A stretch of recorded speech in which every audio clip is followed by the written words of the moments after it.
Tony Robbins once said, "Whatever you hold in your mind on a consistent basis is exactly what you'll experience in your life." And we concur. This is Believe You Can, the BYC Show. Get ready to be inspired, motivated, and learn the process of fulfilling your dreams. You were made for more. You were meant to inspire the world. You have everything you need within you right now. What will you decide to be, to do, to have? Welcome to Believe You Can. And now your host, Coach Deb Cole. Aloha. We're excited to start the show. It's exciting to be streaming on, I believe, Julie, we are streaming on 8 different platforms right now, primarily, however, Amazon Live. And this is the Believe You Can show, where I'm interviewing authors that have done something to change the world, inspire business owners, help you to be more. So I'm excited to have, I'm like eating my mic, sorry. I'm super excited to have this particular author and founder of Book Launchers. I even have my Book Launchers sweaty hoodie on right now. I just have to reach because my sleeves are rolled up because this is going to be an action-packed interview. We will talk about her book. She is the author of none other than at least 3 books. I have these 2. She's got the other, Self-Publish and Succeed, which is the topic of today's show and interview, The New Brand You, and More Than Cash Flow. So Julie Broad, welcome, or otherwise known as Julie the Book Broad. Welcome to the show. Thank you for having me. So you are originally from Canada. You're now in Vegas. You had a little detour in LA. You've had quite the adventure over the past couple years, and somehow you are busier than ever helping people publish their book, teaching them. One of the things that I love that you're doing is you're inspiring no boring books. I even have it on your sweatshirt here. No boring books. So Julie is on a mission. Let's see if it's on my coffee mug today. No boring books. So if you have a book, if you're writing a book, if you're thinking of writing a book, let us inspire you today to, first of all, believe you can. And I promise you, this is the woman to teach you how to get started in your book publishing career. I love the latest book you have, by the way, the Self-Publish and Succeed. I really want to dive into some hacks, but first I want to dive into a little bit of how you got started. But love this book, by the way, and apparently I'm in 2 of her last books. Perhaps that's why I have them. I bought multiple copies. She always reveals these secrets, and you really do have a way of inspiring people to write page turners, even if it is a business book. So Julie, what was what I want to call as like your red pill moment the day you decided either to quit your job, or were you always a business owner? Why did you start Book Launchers? So, quitting my job happened well before Book Launchers and that red pill moment was one of those days where I had worked really hard on a business proposal. I presented it to my boss because it was going to go to the board of directors. And my boss, who was the president of the company, came back the next day and slid this single piece of paper back to me. And on it were the 3 objectives that I was to achieve that year. And underneath it were the 5 things I was going to do to achieve it. So it was just one of those moments where I felt like I was in a cage because I was being held completely accountable to someone else's assigned goals. And even worse than that, I was being told how I was going to achieve them. So if I succeeded, it was because he told me what to do. If I failed, it was because I didn't do it. And so it just was one of those moments where I was like, I can't work for somebody else anymore. And so that was the moment that I quit. And at that time, I was a real estate investor, and I launched a real estate training and education company in Canada, which ultimately, weirdly, led to writing a book, which led to eventually starting Book Launchers. Yeah, show this book that you wrote when you were into real estate investment, because I think that's where our paths were crossed when we were going to the influence boot camp, and we were both doing on the side real estate investment. Go ahead, keep showing that. I'm going to point to Okay. More Than Okay. Cash Flow. It's There like it you're is. on the QVC show. You just got to show the book here. It's the only one that's on a Kindle and not physical here, like your other two, but More Than Cash Flow. And it was this formula for real estate investing. And yes, you did it in Canada first. And this is one of the things that I feel that is unique with your coaching, because you talk about international book publishing when you go in the self-publishing route, because there's different things you need to do, right? Like you Mhm. have different ISBN numbers, perhaps you have to post them differently. Is that correct? The ISBN is an international number. So once you've got Okay. one of those, you're good all over the world. But Amazon, I mean, first of all, we don't just publish books on Amazon because, in the North America, Amazon is largely dominant. But even in Canada, on, like you said, Kindle, but in Canada, Kobo readers are more prominent than Kindle readers. So there's Mm, different platforms that are more popular in different countries. So right. we do publish a little bit wider than Amazon, but Amazon's also kind of weird in that just because it's an Amazon website doesn't actually mean you're going to be distributing it through one of Amazon's companies. Like Amazon.ca distribution in many ways is better through Ingram's catalog versus through Amazon. So international book publishing is a little bit different than just publishing to Amazon.com and being done with it. Right on, right on. And I just want to shout out to our amazing, I would say not in studio guests, because that's Julie, but our chat studio guests. We've got Dave here, Andy, Carrie, Angie Norris says, two of my favorite girls. Thanks, Dave. Nice hoodie. Yeah. Um, Very nice person gave it to me. And Joanne over here in Amazon stream. So I'm trying to look at all of the streams with all of the chats. And I like what Andy Falco, by the way, hello, Andy, what he mentioned about book publishing. And let's dive into this question, Julie, because he shares what I think is one of the number one reasons why every business owner or want to be business owner, if you want to dive into the world of business ownership and quit your day job, like Julie said, and it's like, I don't want to work for the man anymore. Like Angie, who's in our show, talked about quitting the man on the last show. But he says here, a best-selling book makes a great business card, instant authority and credibility. And I have to agree. I'm going to hold two of the books. One of the books is out of print, which is The Twitter Revolution. These are the two that I wrote in there. By the way, all of these books that Julie wrote, that I wrote, are in the carousel if you're watching on Amazon. If you're watching on a different stream, you can go to bycshow.com and it will bring you to the Amazon platform. By the way, yes, we are streaming on the new platform with Amazon live streaming. It might not be a platform you've heard about before, but it's worth checking out, especially if you market with video. But one of the things that I talked about in the Secrets of Online Persuasion book is, and by the way, this was my calling card and business card, is influencing people and sharing your best tips, like Julie did with this. She went from real estate investing into branding people and business owners, and she just spills all of her secrets in the book. So first of all, it's the best way to get all of Julie's tips in a nutshell to get you started in branding. But for you, if you're writing a book, don't feel like you should hold anything back, because when someone gets your book in their hands and they read, last year everyone was like, I can't get an invite to Clubhouse, I want to join it. We put all of the tips, and Angie Norris is the co-author of this book as well, that's in the show. That was one of the things we did. We just dove in and gave all the tips, gave the how to get an invite, how to do this, how to start a group, because it gives you instant, like Andy Falco says, instant authority and instant credibility. So let's talk a little bit about that, Julie, because you work with a lot of business owners, and we're going to dive into the meat and some of your tips. Why does it give that instant authority and instant credibility? Like instead of giving a business card like this, by the way, when I would travel international, I used to be able to pack 3 suitcases because we were flying all the time. 75 pounds. I literally got 75 pounds of books, and I literally handed out as my business card. So talk about that. How many people do you know that are doing that exactly? Yes. So in this book, I actually have a section where I say your book is not a business card. And not to be Ah. controversial, but I'm going to be a little controversial anyways, because I think the mindset of it's a business card doesn't help you create a no boring book.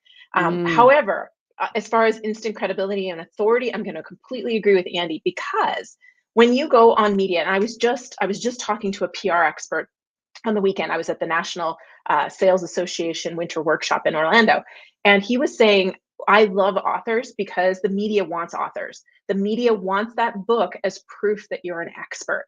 And when you Mm. go to apply for speaking engagements, they don't say what book, they don't say, have you written a book? They say, what books have you written? It is a foregone conclusion that if you're on my stage speaking as an expert, you have written the book on the subject that you're speaking on.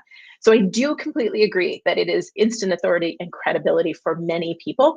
And I also draw people's attention to the fact that if you look at your industry, who are you competing with? They have, chances are they all have the same credentials, right? Almost everybody in every industry has, and then they're competing on years, right? So now it's an age Mhm. game. Like, how old are you?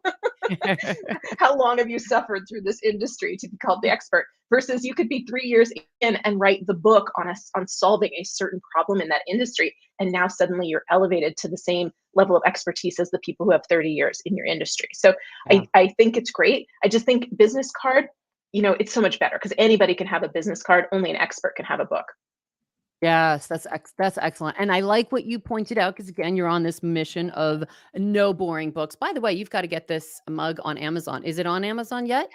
It is not on Amazon. You can only get it from being part of my besties. So you are one of my YouTube besties. Oh, this is because I watch her show all the time and I want it. So this is literally an exclusive gift where you can only win this? That's Correct. even more special. I love Correct. that. I love that. And by the way, Kevin Hogan, where we met at his boot camp, is here. Hello, Dr. Hogan. One of the Oh, questions I fantastic. replied to you here is how many books have you written today? Because I've lost count. Do you remember how many books he's written so far, Julie? Him? Oh, I don't know, 26? Yeah, so that's what my number was, and I'm wondering if he's, like, added more, and I know he's got all these books that are translated in all of these different languages, so Dr. Hogan, please tell us, and thank you, by the way, for bringing us together. He was really good when he had his boot camps, and I'm trying to prompt him to do another, so maybe this will be the show to get him to do another boot camp in Vegas. You live there now, so even easier to get there, but he was very good at bringing women executives, business owners together at his boot camp to learn, and just smart people like you. So I love that I met you 7, 10 years. I don't know how many years ago. 11, But 12? We're getting there. yeah. You've taught me a ton, by the way. And by the way, watching all of your videos and your shows has really helped me. When I wrote my books, there were little tips that I think there are myths out there and there are misnomers, like what you just said, like the no boring books, right? Yeah. Okay. You're trying to get your credibility, but if you don't do it in an interesting way, you'll have a boring book. So what's a tip that you can share to get people to create that page turner? Yeah, so one of the things I always like to recommend is to look at your industry and find something that most people believe is true, but Mm, you actually take the opposite approach. Because that was one of the things that really made More Than Cash Flow stand out. Is most people were going, buy real estate, it's passive. Buy real estate, the more doors you own, the more successful you'll be. And I challenged both of those notions. And same with self-publishing. I mean, a lot of people have, it's becoming less, but they have thought self-publishing was not as good, right? It's not as good to self-publish. And I take the opposite approach, right? You get to keep all rights, you get to keep all royalties, and you can have a book that's as good or better than a traditionally published book, and you can have it in all the same places as a traditionally published book. And sometimes you don't even want them in all the same places as a traditionally published book. So find that thing that you have a slightly different stance on, and that can help people if they understand your perspective and why you carry it, and that will create a foundation for an engaging book. I love it. I love it. I have to say my third book better than the second book better than the first book. So talk a little bit about the journey because I know you've helped a lot of authors publish more than one book. And you made a comment before, and Marvin, he may be joining the show. He's got a few questions about self-publishing and getting in bookstores. But Mhm. one of the things that he said after he wrote this first book, he goes, I don't know if I'm ever going to do this again. And I think I felt the same way that it's a labor of love. You put so much into it. But then all of a sudden, after you launch it and after you impact people's lives, you say, oh, okay, there is this next subject that I need to write about, and you're compelled to write about. So share some of the tips that you've taught your clients that hire you to teach them how to go in the self-publishing route. Like, do you ever teach them to write a series? Do you ever have continuity and referring to other books? Like, what are some ways that they've written series and they get better along the way? Is it just practice and they keep writing, right? Why do we get better the more we do something? Yeah, I mean, there's a lot of questions in Yes. that. And I Yes. think for us, I mean, we make it easier because we aren't just teaching people, we're doing it with them and we're actually taking a lot of the work off their plate. So there's Mm, less of that exhaustion. There's still a tired feeling at the end because no matter how much work we do for the author, there's still the hard work is thinking, right? To create a yeah. great book, it really doesn't matter who's doing the typing, honestly. A ghostwriter can do the typing. You can have an editor editing your, transcribed words.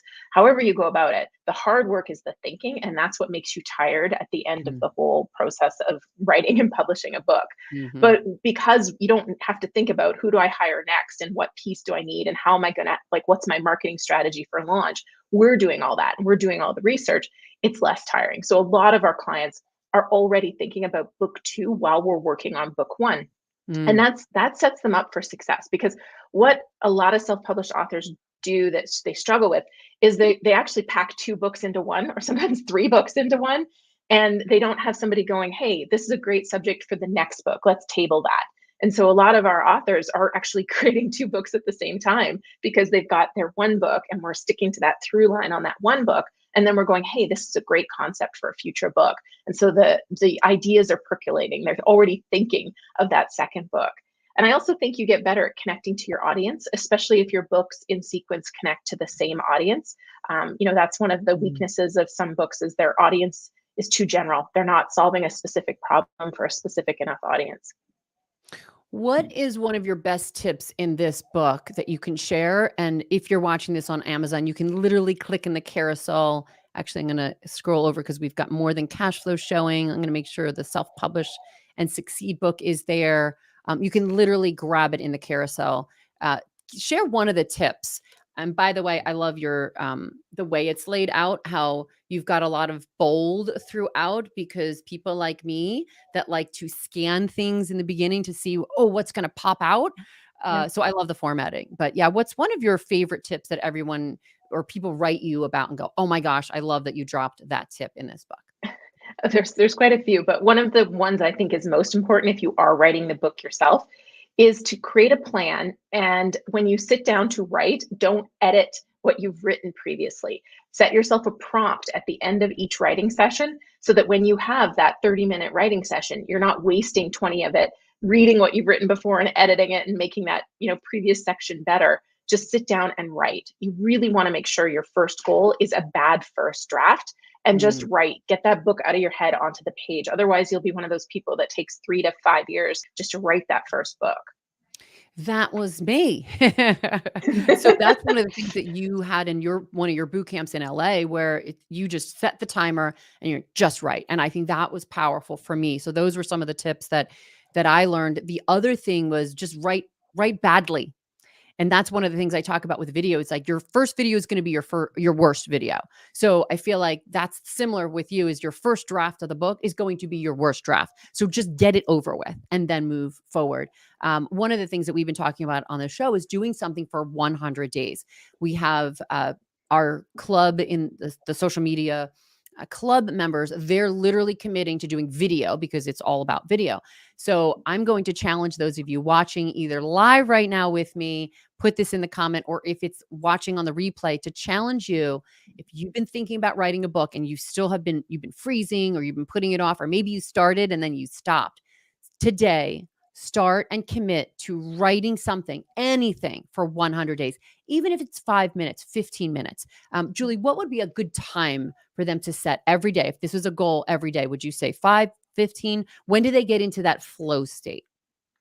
Everybody's different. And this is one thing I always tell people is there's no right way or wrong way. Like you're not doing it wrong. Okay. Whatever you're doing, you're not doing it wrong. I do love writing sprints. So that's what you were talking about. I think you have to mix it up though. You can't just do 12-minute writing sessions. There has Mhm. to be some focused time because there is that deep thinking work that has to happen. But if you've got 12 minutes, a few days a week, you can do a writing sprint. And a writing sprint is where you just dump out something. You pretend Pac-Man is coming to eat your Mhm. words. You don't do research. You don't do anything but type. And the goal is for those 12 minutes, all you do is type. And if you have stories that you tell on a regular basis or steps to a process that you have, those are great things to do in a writing sprint just to get the words down on the page. And you can get a lot of words down on a page in a 12-minute writing sprint. 800 words is very common with a lot of the people we do writing sprints with. Yeah, I was shocked. I would look back, I'm like, "Oh, wow, I can do this," right? And that's where, for me, it starts in the mind where with believe you can do it and then just start doing it. And then when you do it, even if again it's a cruddy first draft, you start getting that muscle memory of, "Oh, I can do this. Oh, I can write something that's substantial." And then some of those writing sprints, even though say the grammar or whatever, like the sentences weren't perfect, the gist of the story was there, and I was able to make something of it and turned it into a really good chapter, which was a page turner. I want to talk before we go into more self-publishing secrets. I want to talk a little bit about the new brand you, because one of the things that I liked that this book complements the self-publish and succeed book that you wrote just recently is this helps you really think about your brand that you want to get out. So if you are writing a strictly business book, not a novel,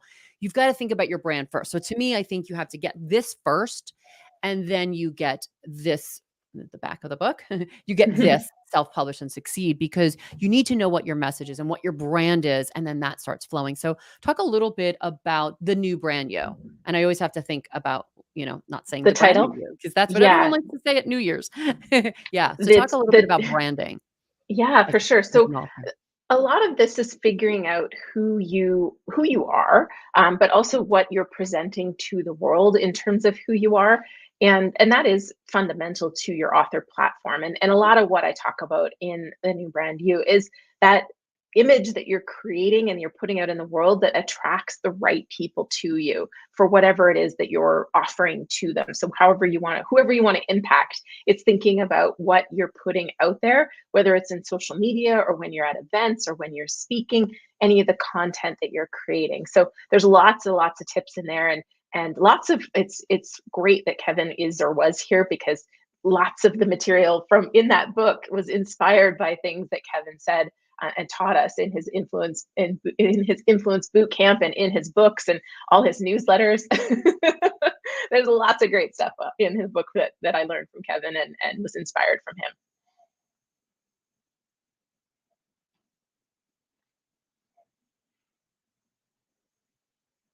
I don't see you, Deb. I don't know where you went.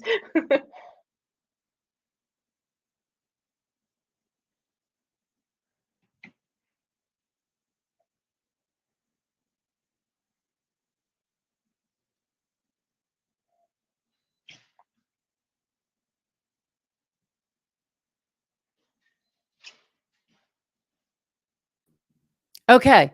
So Oh, I was texting you, I'm like, keep talking, keep rolling with the okay. tip. Somehow I didn't. the joint layout was not allowing me to come back in and say, hey, love that tip. Yeah. So I like what you shared about the tip that Kevin Hogan shared. And we've got to get him on the show because he's got those tips about influencing people. Let's talk a little bit more about that, because I like when you brought that up. And I think it's an important thing when you're writing a page turner. um, what did you use as far as influence strategies? And I think that's what people don't think about. Well, they're just, oh, they know how to write a book or they're really good with grammar, but they don't know about how to influence the reader when they're going through and either branding themselves or writing a book. So talk a little bit about that. Yeah, I mean, one of the core things I often share is that you have to focus on your reader. And so when you start, and one of the first things I do is I open up my book and I see how many chapters and how many paragraphs start with I. Because as soon as I see too many I paragraphs and I starts to a chapter, I know the book is not reader focused. And ultimately, to have influence on someone, it's not about you. Even if your story, even if it's your story, it's not for you, it's for the reader. And you really have to make sure that you're grabbing their attention. And that's what I mean. Influence is that split second, judgment that people make. And so a lot of people go on in these long extended introductions, as an example.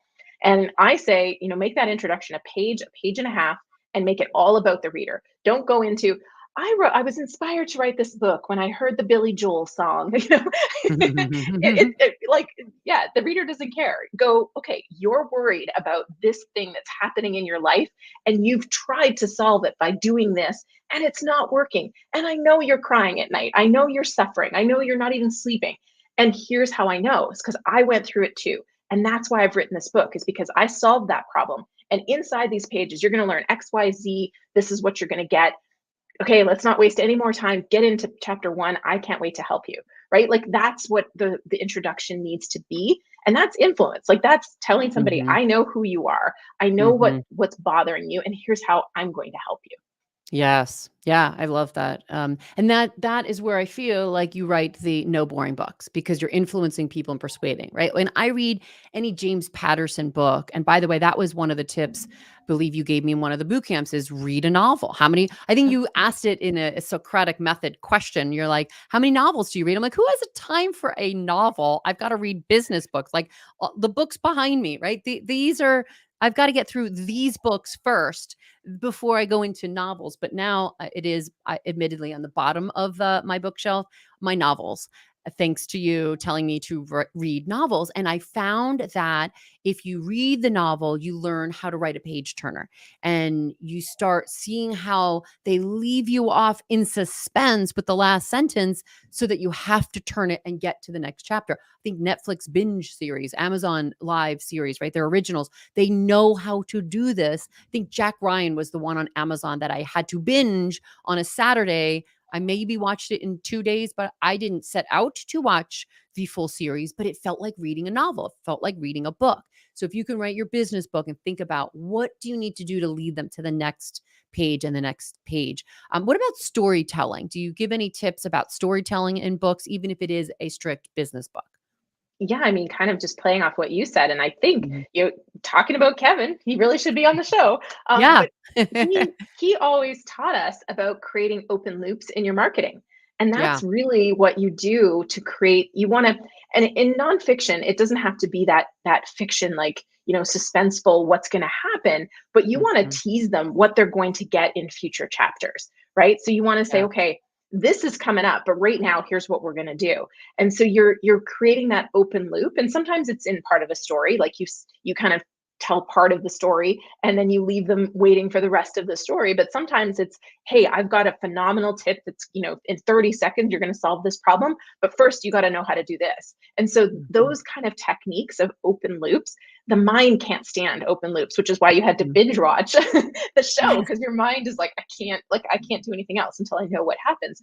So if you can create that in your nonfiction book, that storytelling technique of open loops, and having multiple nested open loops can work really, really well too, so that people just have to keep reading the book so they get that tip, they get the end of that story.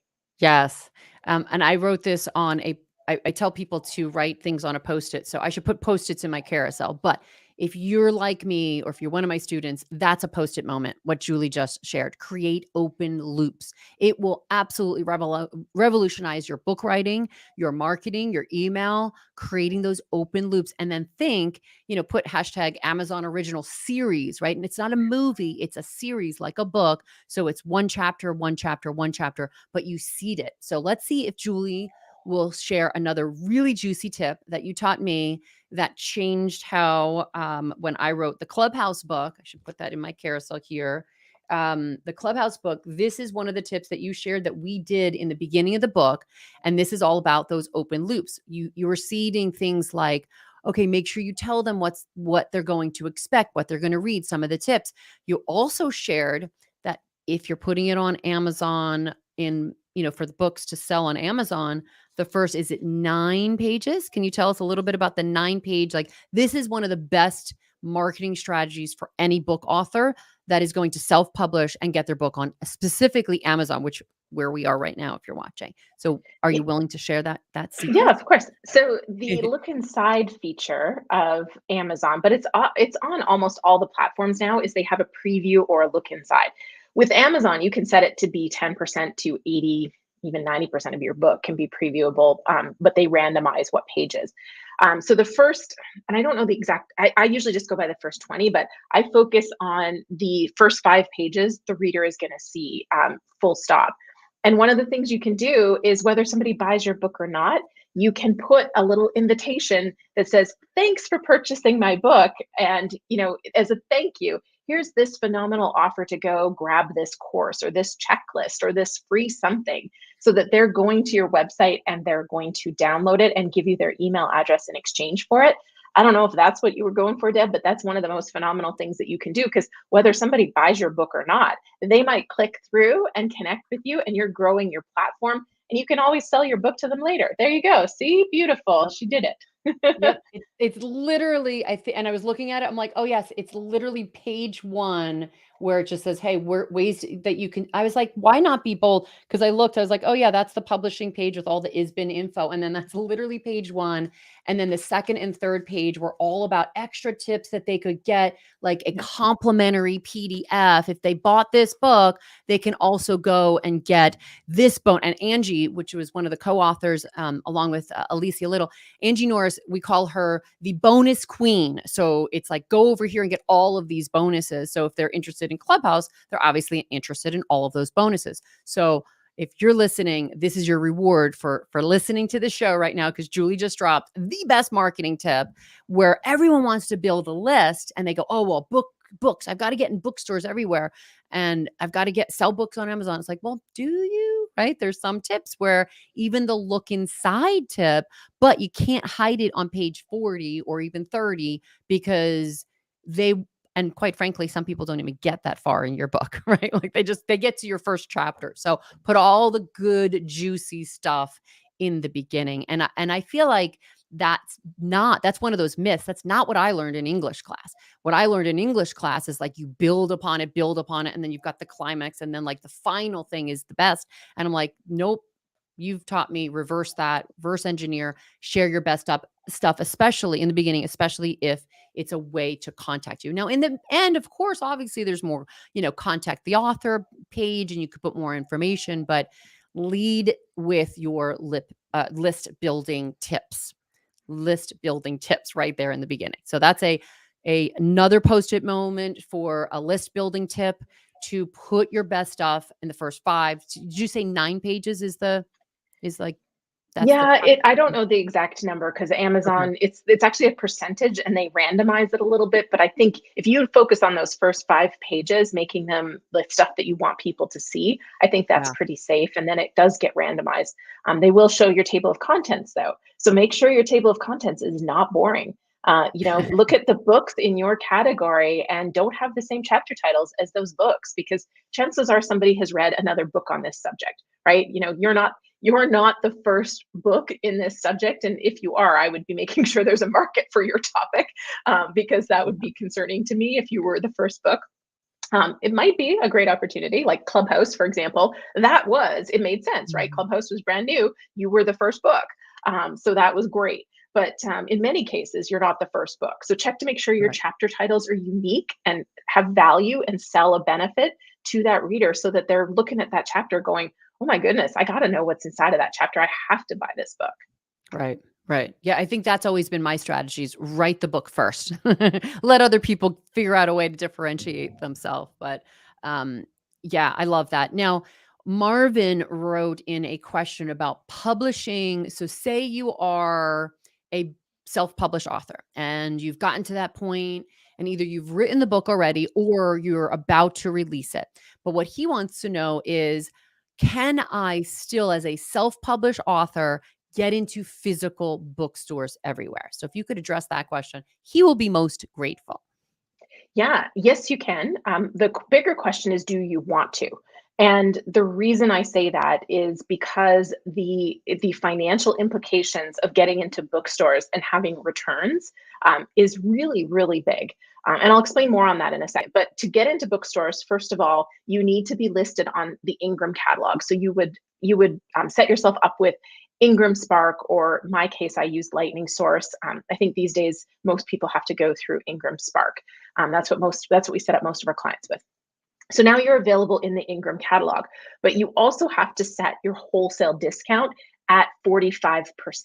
So that means that bookstores will now be able to make money on your book when they go to buy it. And I have videos on YouTube that kind of explain in detail like the wholesale discount and how to set it up and all that stuff. But the bigger part, why I say you got to question if you want to, is you want to make sure this is going to be worth your while. Because first of all, you're going to make way less money on every book sold, whether it's sold online or in a physical bookstore, because of the discount that you have to set your book at.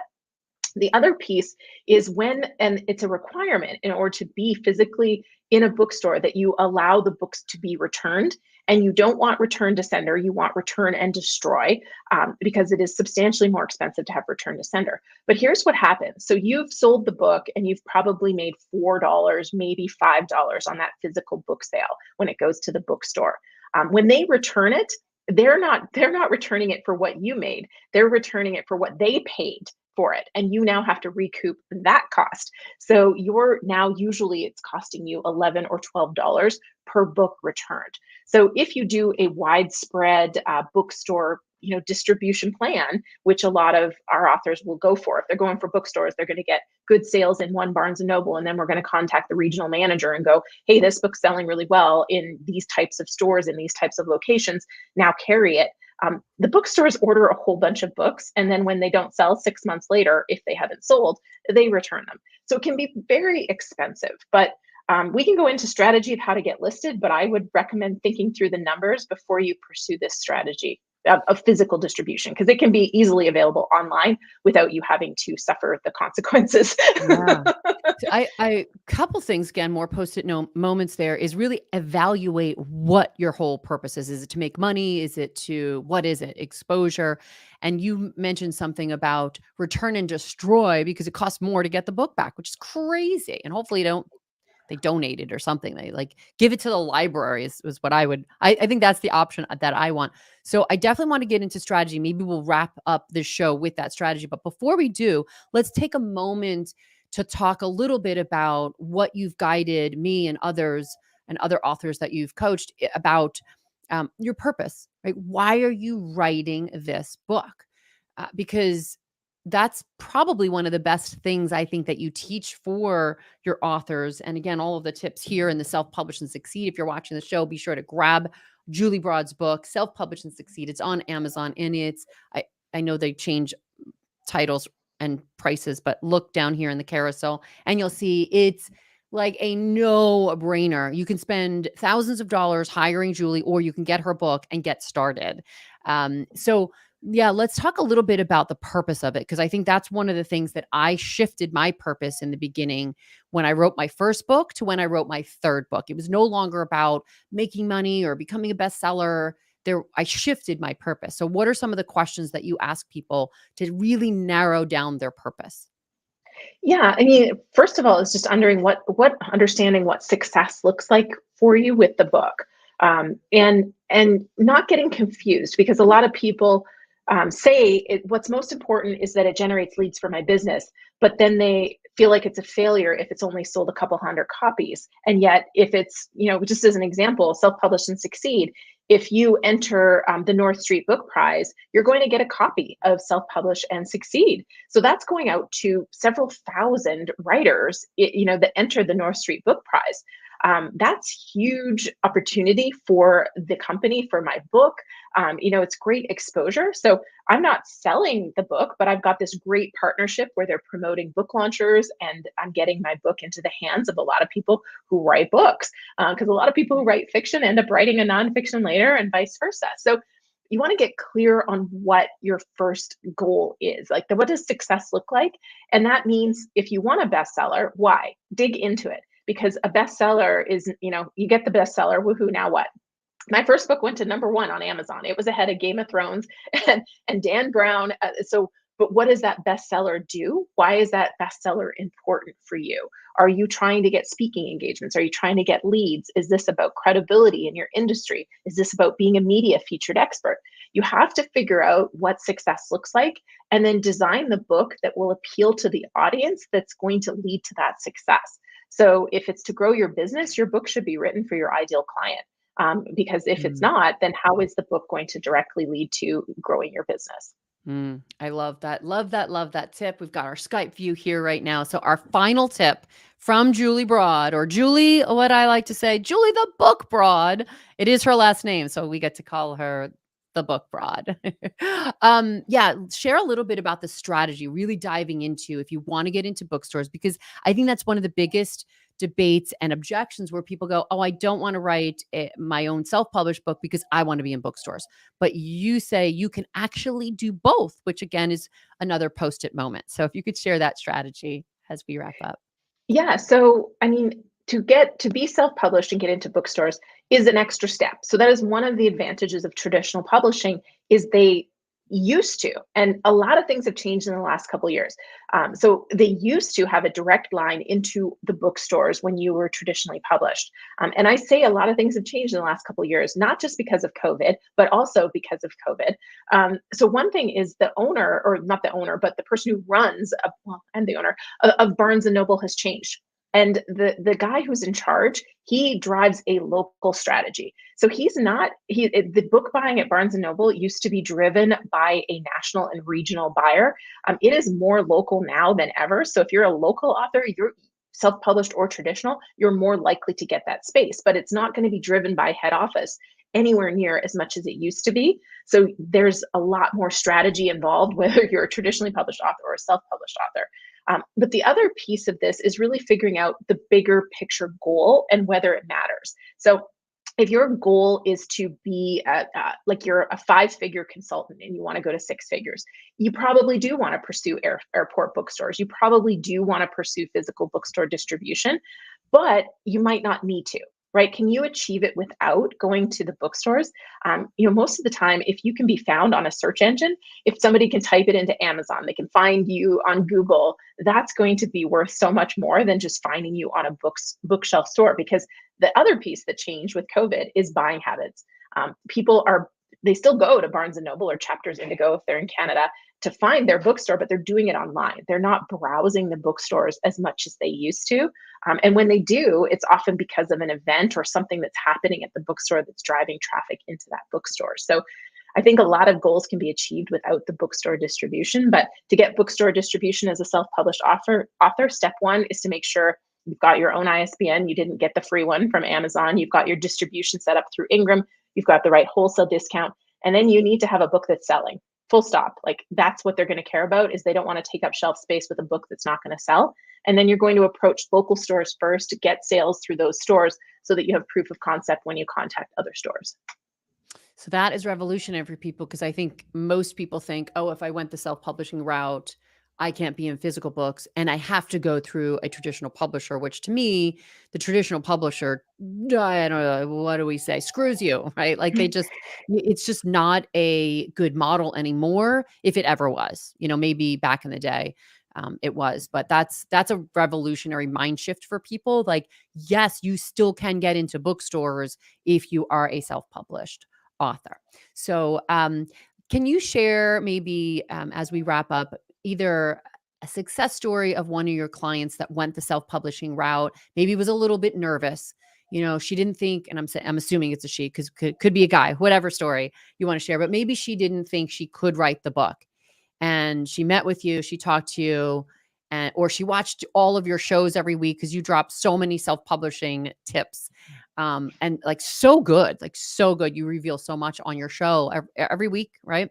Every week. I know you were doing it twice a week at one point. Twice a week still. Yeah, twice a week. So share a little bit about I want to inspire that person watching right now that is thinking, oh, I really want to write that book. And now you could be in bookstores if you self-publish, but I don't know if I can. So if you could share perhaps something to inspire them, and maybe it was you back in the day when you were a fledgling young author. Yeah, I mean, I think anybody can write a book, and if you get clear on why you're writing the book and ultimately who you're going to impact, and you make this about someone else, not about you, I think you'll get over that feeling of I can't write the book. You'll find a way. When it's all about you and you make yourself the product instead of making the book and the impact, the product and the outcome, I think it can be really hard to get over the monsters. And I call them your monsters. They're your fear of failure, your fear of success, your imposter syndrome, and your fear of judgment. Those are all the fears that get up. They rear their ugly head for every author. Mhm. or every author that's going to produce a good book anyways. Mhm. Yeah. So, So true. and so you really, if you focus on that reader and the outcome that you want for that reader and how you can help them, ultimately those monsters will get a lot quieter. But if you're the product, you want to be a best-selling author and you want the fame, you want the fortune that you think is going to come with a book, it's going to be really hard to get out of your own way because those monsters get really loud when you're the product. Agree. She tackles this in her book, and she tackles it in the other book too. A lot of mindset shifts that you make. I'm going to start calling you Coach Julie or Coach Broad. So, Julie, thank you for all of the things that you've shared all along from your own show, from your TV show appearances, guest appearances. Like you've just been so generous with your tips, your resource, your time. What's the best way for them to get in touch with you? Yeah, the best thing to do is to go to booklaunchers.com/, the number 7 steps, and get your 7 steps to write a book that will be set up to sell. So it's a very simple worksheet that will help you craft who your audience is, what your hook is, what the outcome is, and your goals. Basically, everything we talked about will be summarized in that download for you. And when you get that, you can just hit reply, and that email goes to me. I love it. I love it. I love it. And be sure to tune into her weekly show. And now it's what, Wednesday and Friday? Tuesdays and Fridays. Tuesdays and Fridays. So apparently I catch the Friday ones because I'm busy on Tuesday.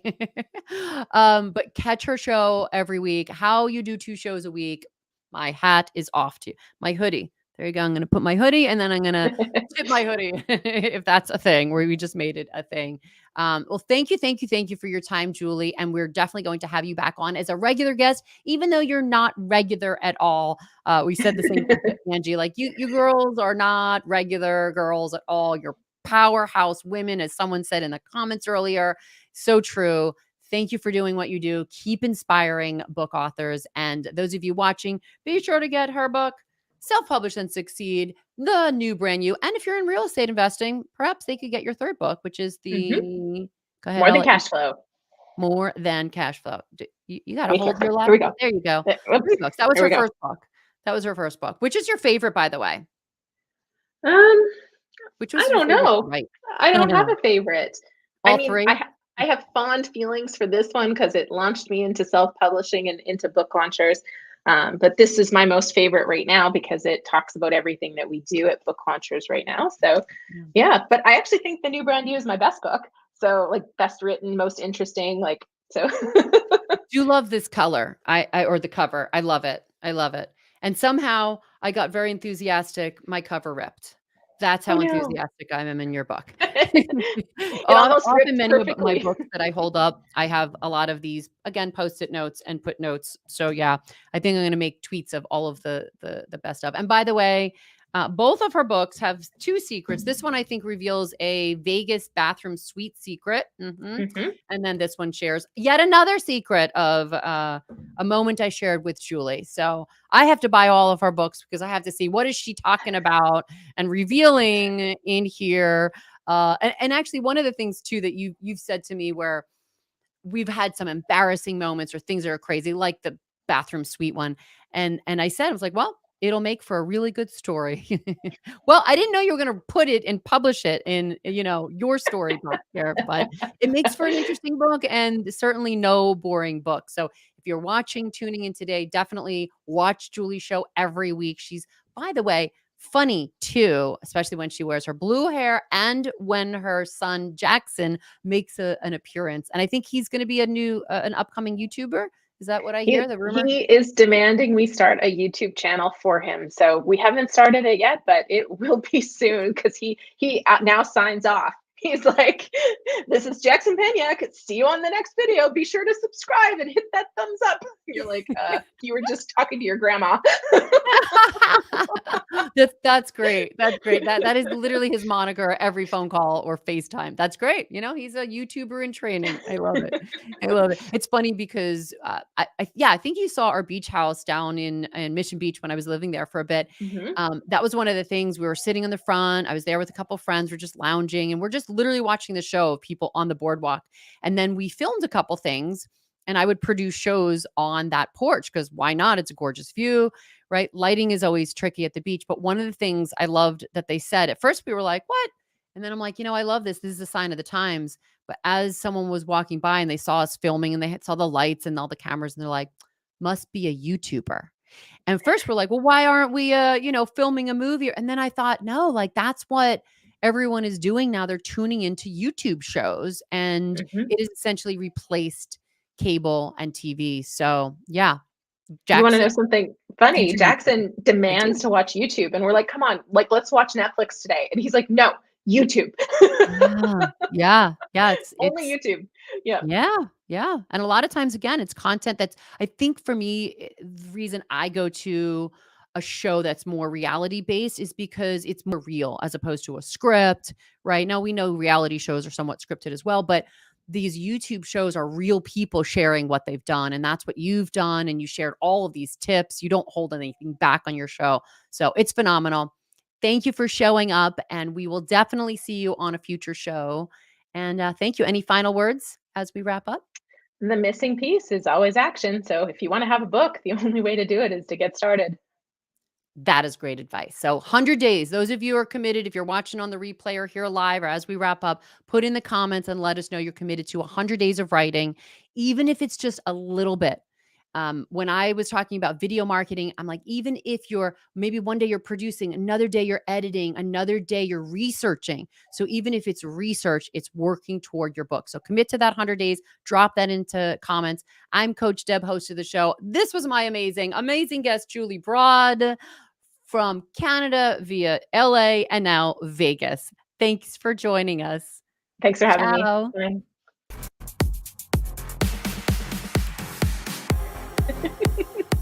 Bye. Bye. We're even going to skip forward for people. Here we go. Boom, boom, boom, boom. Listening we're to wrapping up the Believe show. You Can. Coach Deb's passion is to help small business owners get inspired to do great things, to do bigger things, do things that scare you. You were meant to be more. We hope you've enjoyed the show, and we hope you've been inspired and motivated. If you believe you can, you're halfway there. Make sure to like, rate, and review the show. We'll be back soon. But in the meantime, hit us up everywhere on social media at Coach Deb. And for more content and motivation, go to www.bycshow.com. Remember, success is doing what you want, when you want, where you want, with whom you want, as much as you want. See you next time on Believe You Can.